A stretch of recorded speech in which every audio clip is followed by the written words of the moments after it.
You are listening to Fantha Tracks. Because of the following special program, Wonder Woman and the Incredible Hulk will not be presented this evening.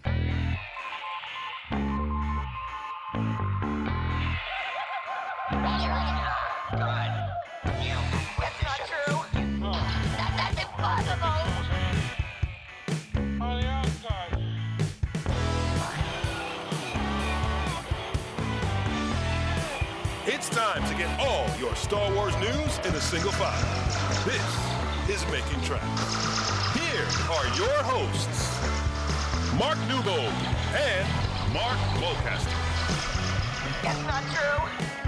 That's impossible. You're listening to Making Tracks. This is episode 111. I'm your co-host, Mark Newbold, and joining me today is a man who, as opposed to Jodie Whittaker, who's a woman who... It's Mark Mulcaster. How you doing, man? It's 11-1. 11-1, is that what it is? Yeah. Oh, Hobbit numbers. Hobbity time. Hobbit numbers. 11-1. Yeah. I was wondering where you were going with that. Sorry for laughing at my own joke there. That's terrible. How you doing? Yeah, especially that one. I mean, that was dreadful. I know. I know. I'm very well, thanks, buddy. How are you? I'm good. I've had a good weekend. It's been a family-focused weekend this week because the next sort of 6-7 weeks, it's just all go with conventions, which we'll talk about in a minute. So it was nice to have a family-focused one. So it was my cousin's 40th birthday.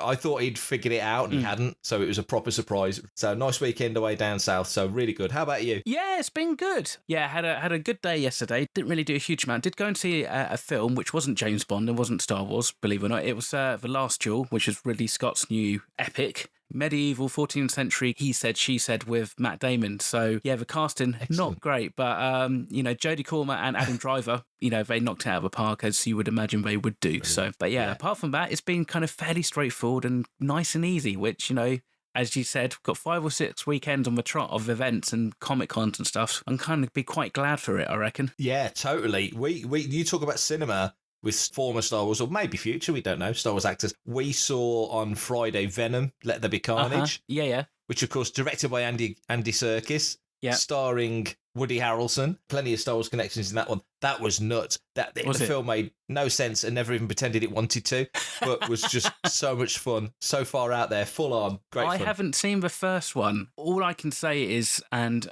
obviously, I wasn't going to go around and ask people, and it certainly wasn't for The Last Duel, but my cinema was absolutely freaking rammed yesterday. We went like 4:30 in the afternoon, and it was just rammed. I'd imagine it's probably James Bond as well as Venom. It's quite nice to see, actually, and obviously with the Batman trailer which came out, it was really reassuring to see that was like, at the end of that, it just said in cinemas only and stuff like that. So it seems like hopefully big blockbusters will be staying in the cinema first and not just going straight to streaming, which I think the worry was kind of 6 months ago. Exactly the same with us. Venom was packed. We were surprised it was a 5:30 showing on a Friday night. So you kind of, it was in Tamworth, which is, nearby town to us, and busy as people are leaving. Commuters are leaving town and heading back to the M42 and heading out of town. So we're thinking, it's going to be fairly quiet. No, car park was packed. Busy. Cinema was very busy. It was very encouraging to see.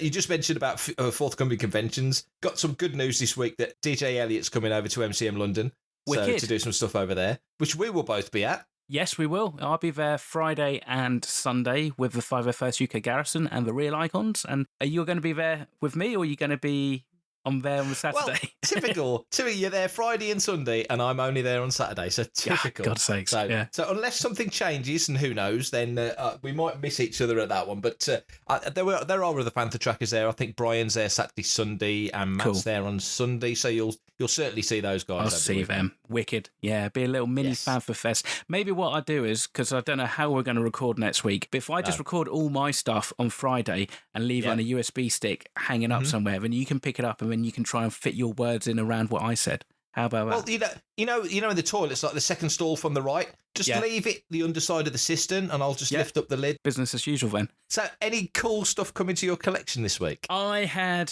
from Hasbro Pulse. I had my 6-inch Han Solo figure, which is for Power Force 2 50th anniversary jobby, and he looks nice and cool. I had the Luke Skywalker one the other couple of weeks back, and that's been it this week. It's been a really quiet month, and I don't know why. I've had the Life Day Treasury turn up this week. Cool. From our regular Fantha contributor, Eric Onkenhout, sent it across from the States. Thank you again for that, Eric. Really appreciate that. And a few of the little knickknacks, nothing crazy big, has turned up. I've started getting, I think I mentioned it before, that I started getting obviously now you get audio, like Audible do stuff on for the books, audio books, and then before that we'd get them on CD, which they still do, of course.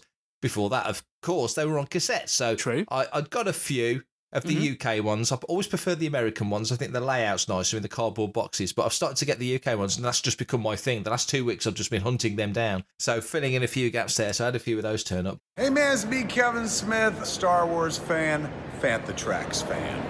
Carl Weathers is part of The Mandalorian Season 3. He's mentioned this week that he's back on set to start filming. Great news, of course, and we have discussed, Season 3 Mando before, and the fact that there's a lot of returning faces coming in and familiar storylines to pick up, which is going to be fascinating to see where they all go.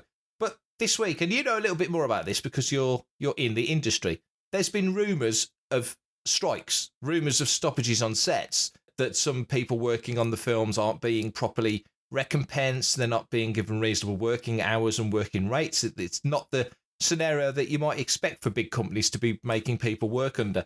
It sounds like those have abated. What have you heard on this score? Right, so this is to do with the International Alliance of Theatre Stage Employees. And there's basically some kind of disagreements with them and the producers. But from what I heard and what I've read, they've come to some kind of agreement, and they're not necessarily now going to have to go on strike, which is quite good, because obviously that will put the brakes on any kind of series or film really being produced in the US, and especially in around Hollywood. To a certain degree, those who get into film and TV production, be it in actual production or even in post-production, there's a certain level of acceptance and almost expectation that you kind of, you have to fall on your sword every now and again, and you have to work for long hours and, the unsociable hours and stuff like that. Yeah. And you have to fit it in around what needs to be done. Ultimately, sometimes call times can be really early because you need to get, certain time of day if you're shooting it out kind of like in, location and stuff like that. Not so much now on the volume. So that kind of stuff obviously has an impact. And then if your schedule's so heavy that actually then you don't get enough time off, or you're not being paid extra or anything like that, then it's a problem. And the thing is with America in particular, Hollywood entertainment and all that, there's guilds and there's unions and stuff like that. So, back when Star Wars was filming in, 76, they would get to the end of the day and they'd do like a 9 to 5 day, and George would say, can we run over for 15 minutes? And basically they'd have to vote, and obviously the crew would always vote no, partly because they just didn't really quite get what Star Wars was about, and I think they didn't really quite like George. But anyhow, so that's been hopefully averted for the time being. That should mean that there shouldn't be any form of delays really in any productions going forward. I mean, you think back to, I think it was 2012, we had the Screenwriters Guild strikes. Yeah. And that was a big issue because ultimately, if you don't have a script to write, you don't have anything to shoot. So you're completely stuck. There's been a lot of people who have been rallying around this, at least kind of acknowledging that there are issues with wages and hours worked and stuff like that. So hopefully this is going to be a positive thing for the future. As positive, obviously, as seeing Carl Weathers return for season 3 of The Mandalorian.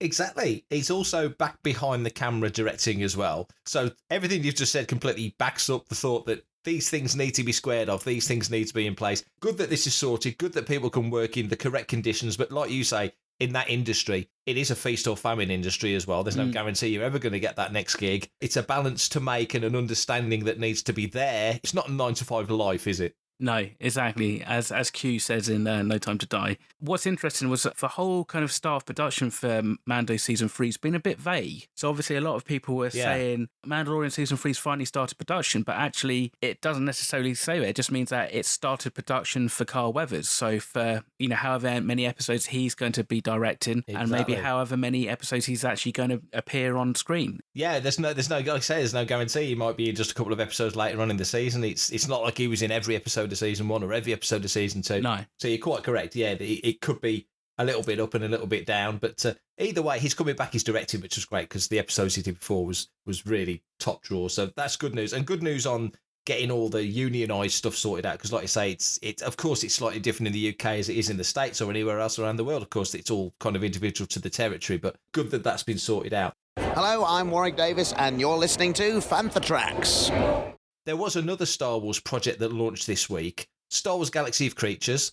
cute as cute can be arrives on a Thursday on Star Wars Kids channel. They've released a couple of episodes so far, one about Banthas, one about Porgs. Have you watched them yet? I haven't yet watched them. I've watched the trailer but not watched the episodes. But my understanding is that they won't take much longer than it takes to make a cup of tea to watch them. That is correct, yeah. I've seen 2 episodes. I've seen the Banthas and the Porgs episodes. They're like 2 minutes each. Yeah, it's kind of a Galaxy of Adventures kind of thing. It's real, super light. It's content for kids and, go back to Return of the Jedi, and George Lucas is saying, dare to be cute. This is as cute as it gets, They released a whole chunk of fluffy stuffed toys, with the announcement as well. So, of course, there's a marketing tie-in. It's quite fun. You've kind of got this kind of droid that's going around, kind of like looking at, the different creatures. And he cleans a bantha, and then for the episodes with Porgs, which was interesting, it was set on Batuu and not on Acto, which seemed a bit random. He's just trying to basically train a herd of Porgs to do anything, which of course is like, I guess, trying to herd a load of cats around. So it's, but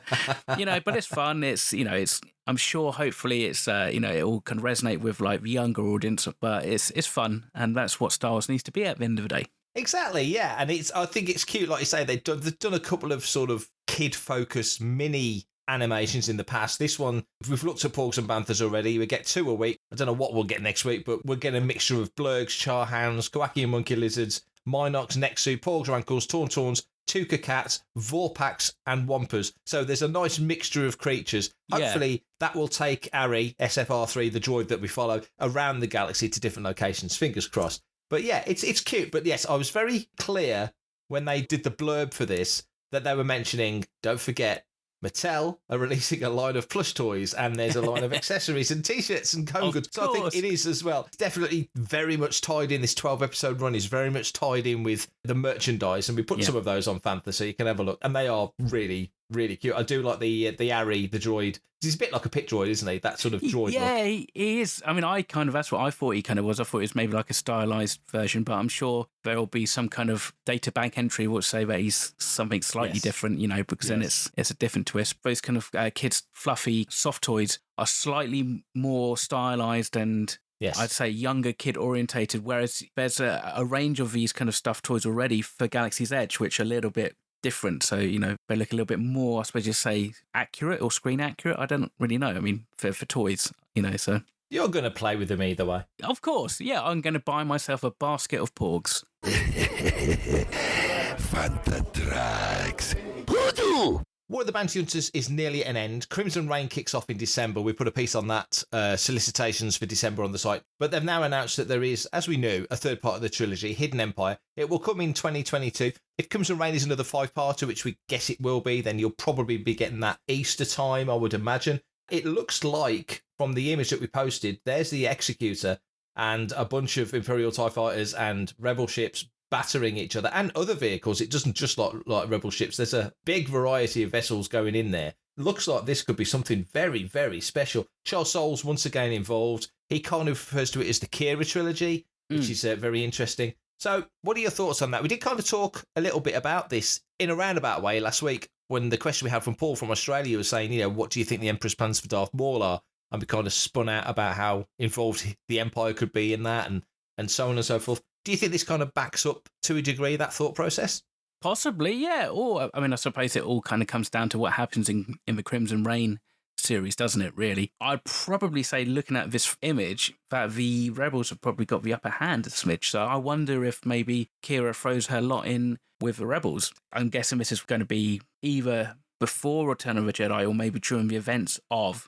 So maybe we jump to that point when Han's defrosted from his carbonite block and maybe he finds a way to kind of like recruit her really quickly. Because, I mean, again, it's like we assume that everybody flies directly from Tatooine to the Rebels fleet. Point. There could be a little side step or even just a holo transmission and just kind of say, hey, remember me? Maybe go on board. I don't know. I mean, it kind of doesn't seem like that Kira is being positioned from what we've seen in War of Bounty Hunters as being like, somebody who's going to side with the Empire willingly. I love that thought process that this could take place within Jedi, because if you think back to Force Awakens era, the way it was spun was quite clever, because Battle of Endor felt like the big final epic monster mash, and that's it. The Death Star's destroyed, the Emperor's dead, and then the Empire has fallen, and that's what we felt. In Star Wars, the war ends at Jakku. So here's the Executor. We know how the Executor ends. It ends up wedged crashing into the Death Star, so we know the fate of that ship.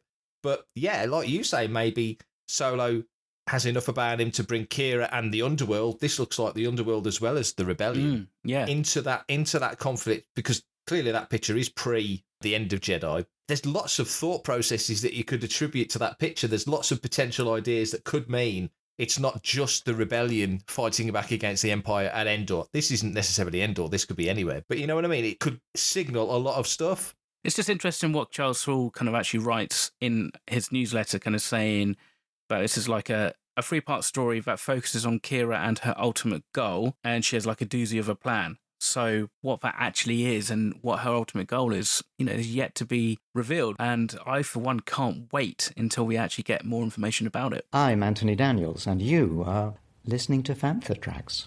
Well done. So recently, John Williams appeared in Berlin on stage conducting, and at the end of the show spoke to the audience and revealed that within the next 1 or 2 weeks, and this was very recent concert, so this is imminently, he will start scoring the music for Indiana Jones 5. He did say you'll have to wait until next summer to hear it, and mentioned that the film was on schedule despite Harrison's injury. Just exciting news to think that John Williams once again is sitting down and preparing to write music. Obviously, he's done Star Wars 3 times over the last few years, and Galaxy's Edge as well, the music for that, and the theme for Solo. So he's been very busy in the Star Wars galaxy. We've not heard any Indiana Jones music from him since 2008 and Crystal Skull, but he's about to start again. Great to imagine that, isn't it?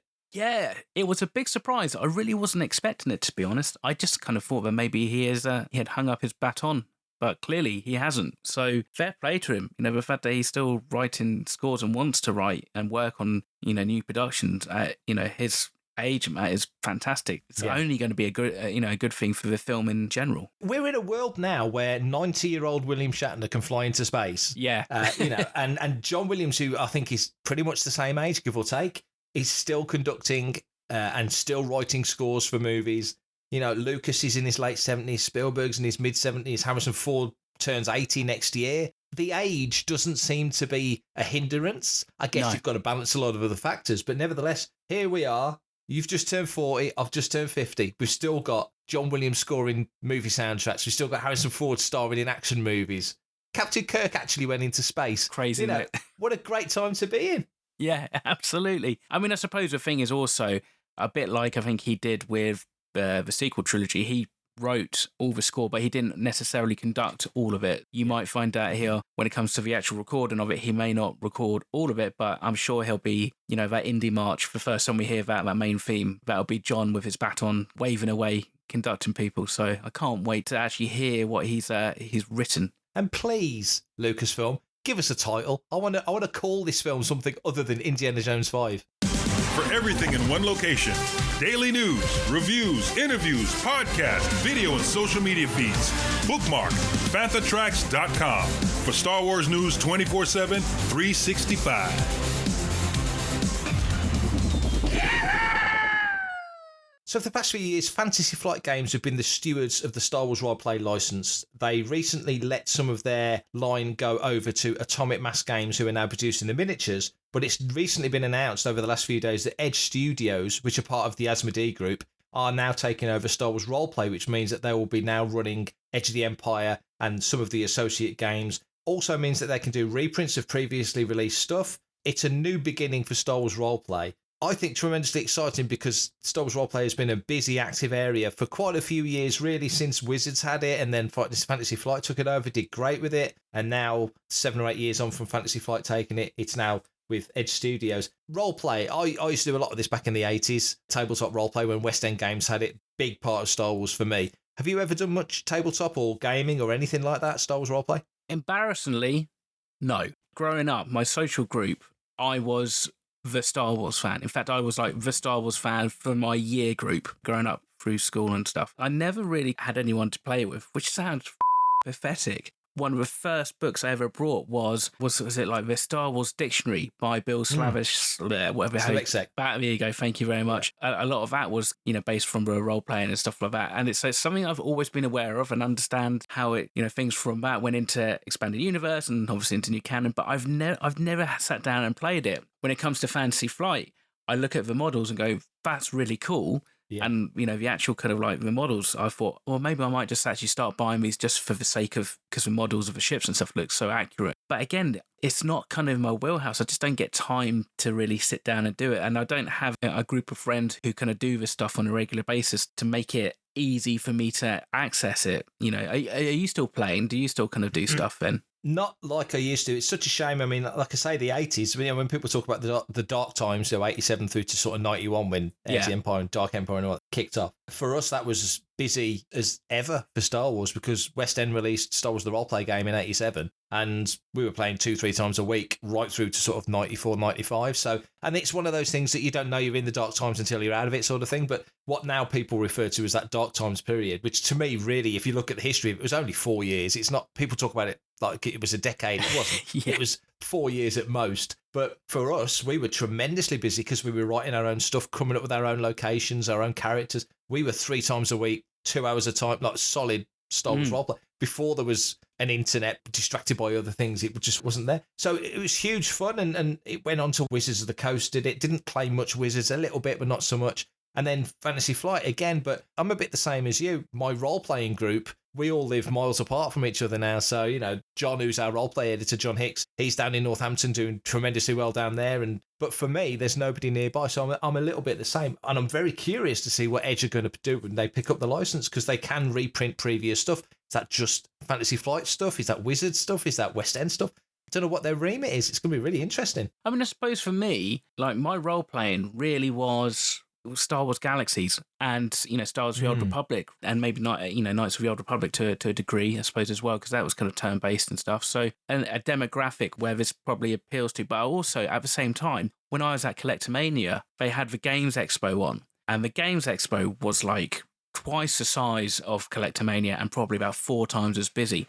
And I was really surprised. And it's, it's all down to education and understanding, like, different fan groups and stuff like that. But I was like, I didn't realize there was just so many different types of role-playing games and board games and obviously, magic and card games and trading games and all that kind of stuff. I know the big ones, like everybody, everybody knows what Warhammer is and what have you. But like some of these ones, like, I didn't realize there was such a big market for it. And B, that actually, there's such a big community in the UK, which is, I think, fantastic. Yeah, it is. It is great. There's a big community here. Roleplay is bigger than it's been for a long time, especially tabletop. But general roleplay has got huge again. It's gone through fallow periods and such. But at the moment, it's really on the up as a social game. It's doing fantastically well. So great news that Edge are taking it over. We'll definitely be following this closely on the site. There's going to be information coming out about what's going to be released and what's coming our way. We'll try and cover as much of it as we possibly can. Hello, I'm Ahmed Best, and you're listening to Fantha Tracks. We've had a number of months where we've had no live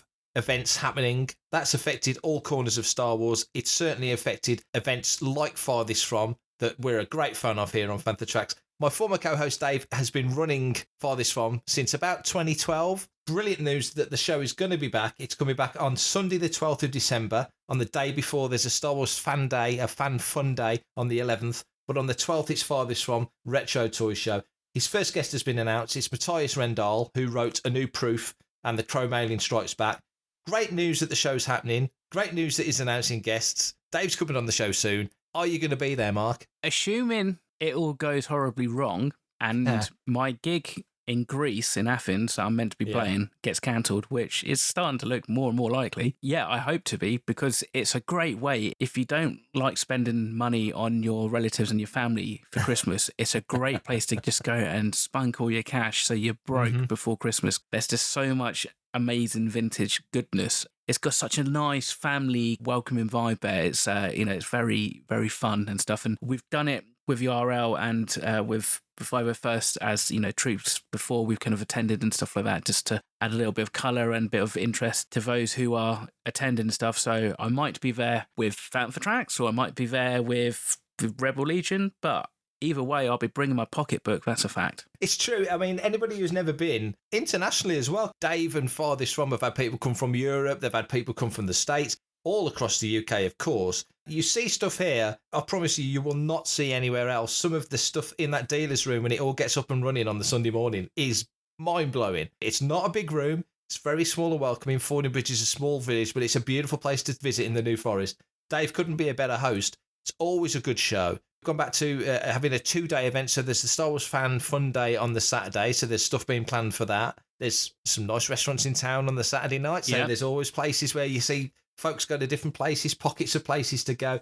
And then Sunday, the big day for Farthest From. I'm so excited. And as I say, we'll have Dave on soon and talk up about what's going on, other guests that are coming as well. And Mark, it's another show that we're both going to be at, hopefully. So we're starting this whole sort of winter run of shows where we're going to keep bumping into each other after 18 months of not seeing each other at all. I know, you're going to be sick and tired of seeing my ugly mush. So hopefully by then I might even have my Stormtrooper costume cleared with a UK Garrison. So in that case, you won't see my ugly mush because it'll be hidden well behind a Stormtrooper helmet. I'm Neil deGrasse Tyson, and you are following Fantha Tracks. We have a listener's question, and this week it's from Louis Turfree. And he writes, if you were to choose absolutely the best and worst scenes in any Star Wars movies, what would they be, and how would you correct them or do them differently? Wow. So that's a big, wide topic. Okay. I've got to say, I used to run lightsaber back in the day with Louis. In all of Star Wars, I'm going to say my favourite scene, this is weird because it's not something that you generally delineate down into like bests and worsts, but it's a good question to get you thinking. I'm going to pick the train heist scene in Solo because I think as an action sequence, everything about it is fun, action, busy, loads going on, and it's so good that when I think into it, I think the music's perfect, the visuals are fantastic, the peril is all there, the sacrifice is there from Val. You know, there's a little bit of everything in that scene, and then you get to the end of it, and Solo bottles it. It's a character development moment as well. Yeah. I mean, we know he dumps his cargo, which is what gets him into trouble in A New Hope, but we don't know the circumstances around him doing that. And Hannah's always known when to cut his losses, but you kind of think as he goes on into his career, there'll be a bit more nerve and it'll be a bit more bottle. You don't go flying into an asteroid field without having the confidence to think you could get through it, because who would do that? Nobody would do that. And his logic is, well, no one's crazy enough to do this, but I am. There's a confidence in his skills that he can do it. Han hasn't got the confidence in his skills quite yet at this point because he hasn't even flown the Falcon really at this point. So there's a lot of stuff that's not formalised for him. So what would I do differently about that scene? I don't know. I don't think there's anything I would do differently about that scene. What would your favourite sequence be? I don't want to cop out and say, I love them all. Yeah, do you know what? It's really difficult because actually, it is. I mean, for me, it's probably that Bespin duel for a number of reasons. I mean, there's things about Star Wars that I just love from kind of more of a me working in like TV and film kind of perspective. The scene in Revenge of the Sith where Anakin is like looking out over Coruscant, Padme's looking back, you know, the pathos which kind of goes with that. But yeah, for me, the Empire Strikes Back lightsaber duel is obviously it ends with the big reveal and the big cliffhanger, but also it's just the way that it's staged and how it's not completely frenetic. It's considered, you know, Vader's probing Luke's ability. You can kind of see that he's kind of like testing him and seeing like, actually, you know, how good is this kid? Is this kid actually really worth trying to convert him for the Emperor? It's just those different layers, and, you know, you kind of go further and deeper into like the bowels of Bespin, and it's almost like he's descending into hell a little bit, and, you know, like Vader is just stood there waiting and he starts hurling stuff without having to actually pick anything up, which again is just one of those great scenes because you've got Luke who's completely out of his depth at that point. He's weary and he's beaten and he's on the back foot. Bearing in mind that in A New Hope, he only just managed to kind of deflect the blaster bolts from the training remote. Now, you know, he's got massive chunks of carbon freezing apparatus being hurled at him in boxes and stuff. It just all works. And I think also because there's very little dialogue, and what dialogue that's there is mainly Vader. So that is definitely my best scene. Okay, so what about your worst scene then? That really is difficult. It's tough to pick a favourite because there's so many great moments, large and small. I guess in terms of worst scene, you'd have to kind of say worst executed or a scene that doesn't hold up. So given that logic, then thinking on the fly, I'd probably go back to Return of the Jedi Special Edition and the Jabba's Palace, the extra sort of Sice Doodles sequence. Jedi Rocks. Jedi Rocks, because one, I don't like the music as much as I like the original. Latin Egg, I much prefer that. And also, I think when CG really exploded in the 90s, and this was when me and Louis were doing websites, so we were talking about this stuff all the time. So when Special Edition came out, we were doing a site called Wire Zone, which became Lightsaber. So that came out and we were like, oh my God, moving live action Star Wars stuff. Yeah. And we were blown away by it. And it was the best thing ever. But I think we've learned as CG has advanced tremendously well, that early, it's not the earliest CG, but pretty early CG hasn't held up anywhere near as well. One, as the model effects did. So the CG looks weirdly off in those films now compared to even the model work that they did, but especially now. So you were just talking about the Luke Bespin scene, and you could look at that from Empire and go, okay, Solo was only made 3 years ago, so I can't imagine ILM making the Vandor sequence from Solo and making it look noticeably better. No. The visual effects artist might go, they've corrected that. That's a little bit better. But to the general eye, you'd be like, looks the same to me. You wouldn't really be able to tell the difference. But I think if they went back and redid the Bespin sequence that you love so much, I think ILM would go, well, we can do this now, we can do this now, we can add more depth to that. It won't just be guys off camera chucking boxes at Mark Hamill, which clearly it was. They can have a broader shot and the boxes flying at him. And, there's things you can logically think that they could do to make it look even more impressive. Colin Scaping doing the big flip and going through the window sort of thing. They wouldn't need to show the last moment. They could show a massive sequence of him hurling through the window and all that stuff. So there's obvious things like that wouldn't make the scene any better. It'd just be a modern technical thing. But I think if they went back and redid Jedi Rocks, one, I wouldn't use that Jedi Rocks music. It sounds like it belongs on a Bruce Willis album. It doesn't sound like it belongs on a Star Wars soundtrack to me. Yeah. But that aside, visually now, a CG-sized Snootles would look so much better. But they wouldn't do that bit where she comes right up at the camera and kisses the camera. They wouldn't do the bit when Joey Yowzer's doing the big yelling bit and you see his tonsils waggling in the back of his mouth. That was like, let's kind of do something that looks like 3D but isn't. Let's show off the CG a little bit. There's bits in there that are very showy. Like in Star Wars Special Edition when they see the ASP droid bash the little Imperial droid on the head. That silly little thing. So I don't need that in there. So there was bits that they did it just because they could. Ronto's covering up half the screen. We don't need to... Ronto's covering up anything in A New Hope. The fact that they were there was great. They're a cool addition. I like Ronto's, but there was just an element of, look what we can do now. Well, look what we could do in 1997. We're in 2021 now. I think it's that conversation we had about go back on Disney Plus, wake up one morning, then have waggling air quote fingers fixed it. What about you? Yeah, it's a tough one. I'm going to say 2, just because you spoke a lot about A New Hope. The Jabba the Hutt extra scene that they added in is probably in that similar kind of camp, partly because that whole conversation, we've just seen that with Greedo, just from a slightly different perspective. We don't really learn anything new other than the fact that Jabba the Hutt is a slug. And obviously we get that one semi-gratifying shot of Boba Fett.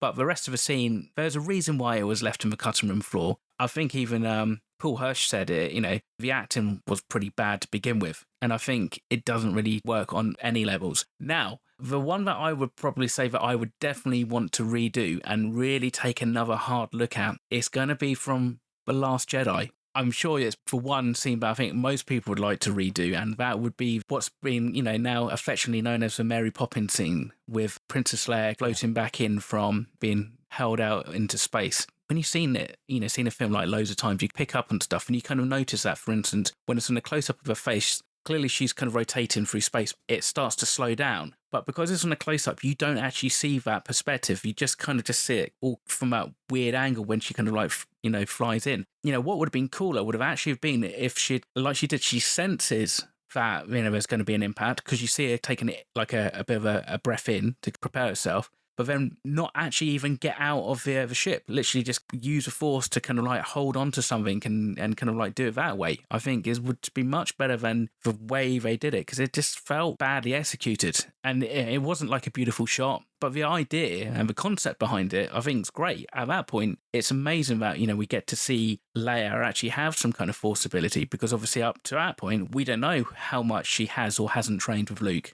That was probably the one scene that, when I watch, is probably the cringiest anyway, I think. Just casting that question out to the listenership, if there's any sequence, and this isn't an excuse to bash anything at all within Star Wars, but if there's any sequences that you love, any sequences that you're like, I wish they could redo that again, any cutscenes that you wish they could add in, or, like you've just said, the Solo sequence from A New Hope that you kind of wish they'd left out. If there's anything, drop us a line, leave us a voicemail, just let us know. It's something we can certainly discuss, because there's some fodder in there to chew over, I think. Hi, this is Guy Henry, and you're listening to Fantha Tracks. Enjoy. Would you be up for, let's say, a remake of Caravan of Courage and Battle for Endor? Yes. What I'd like for a lot of Star Wars, actually, and I thought this back when they started doing the Clone Wars, and you'd got the audio performances from, droids, for example. Yeah. Droids now visually looks really, well, it is. It's old style animation that was done on a budget. Animation, yeah. And you think with CG, you know, they could, and I weirdly prefer the animated version of 3PO from then compared to the Clone Wars version of 3PO. And there was never that taken with it. Of all the characters that could have kind of translated fairly accurately to the screen, 3PO and R2 were the two that you think they could kind of just be as they are, but they kind of stylized them a bit too much for me. Droid's version of 3PO was drawn as simply as they could possibly. Yeah, can we draw this entire character in 30 lines instead of 100 lines, which the real 3PO would clearly take? We're in the CG world now, so I kind of wish that they could do that with the audio performances and make it look better. Now you can take that forward to some of the audio dramas they're doing, like Afra, like Tempest Runner, Dooku and stuff like that. They could do animated versions of that because the vocals are there. To your point, keep the performances of the actors, but you kind of redo some of the visual effects. So some of the visuals in Caravan of Courage are gorgeous. I mean, they really are gorgeous. Beautiful matte painting, some great concepts, but they put them on the floor. That village was on the floor because they couldn't afford to do it like they'd done it in Jedi a year before and put them up in the air. You could do that now. You could have them be in the Ewok village and, you know, the Ewok village, Bright Tree Village, I think it was called. So there's these ideas they've got, you know, that they could go back and revisit. Battle for Endor's makes me shudder. There's bits of it that are clever, but mostly just, they'd really have to go to town on that one. But I think with certain visuals, certainly in the OT, not so much in the prequels, but even there's stuff that wouldn't hurt to have another run over. I think Attack of the Clones, they still maintain that they were right on the edge of their technological capacity. For Attack of the Clones, absolutely. They were using prototype Sony HD cameras, digital cameras, which weren't even, the image out of the camera at points was absolutely wrong from what I've been led to believe by people who worked at Sony and stuff like that. But I suppose this kind of then becomes into the wider question of at what point do you just embrace and accept a film for what it is versus should we then continually update a film that ultimately, you know, it's going to get dated just because of everything, like subtle things that you wouldn't necessarily consider as a way of aging a film. Just the lenses, like the optics of the lens, you know, how good a quality that picture is. You know, you look at A New Hope compared to the picture quality of The Rise of Skywalker. There's a 40-year difference, so it's obviously things are going to change. But then I suppose you then throw in, well, is it better to remake something, or is it just better to just come up with new content? That is ultimately, I guess, a big question that we will probably have to answer another time. But Louis, thank you for the question, mate. I really appreciate it. Glad you're listening, glad you're enjoying the show and sending in questions, so much appreciated as always. Mark, how can they get in touch if they want to send us the thoughts? Well, if you want to be a part of the action and stay updated on all the latest Star Wars news, visit panthertracks.com or check out the free Panther Tracks app through the App Store to follow us on your mobile device. You can reach out to us and send in your listeners' questions by emailing radio@panthertracks.com. That's the place to send it. But you can catch us on social media. You can leave a voice message. There's loads of ways you can get questions to us. Whatever you do, get your questions to us. We will talk about everything. Comment, like and share on any of our social media feeds at Panther Tracks, and be sure to subscribe. Leave a review, preferably a 5-star one, on Amazon Music, Audible, Apple Podcasts, Google Podcasts, Spotify, or your podcatcher or smart speaker of choice. And as always, thanks to James Temple for composing the Panther Tracks intro, Adam O'Brien for our Making Tracks opening music, and Mark Daniel and Vanessa Marshall for our voiceovers. Remember, tune in to our weekly Panther Tracks news show, Good Morning Tatooine, live Sunday evenings, 9 p.m. UK time, 4 p.m. Eastern, 1 p.m. Pacific, on Facebook, YouTube, and hopefully on Twitter as well. That's me done for this episode. It's been a fun one though. I've really enjoyed it. Yeah, me too, buddy. I'm going to let you go because I know you've got to run off to spend an evening with Bruce Dickinson, you lucky bugger. Have fun. And on that note, it's time for us to get out of here. So thank you very much for listening. Hopefully you'll join us for episode 112, which will drop next week. So until then, stay safe, take care, and may the Force be with you. Coming up next on Fantha Tracks Radio, it's Desert Planet Discs.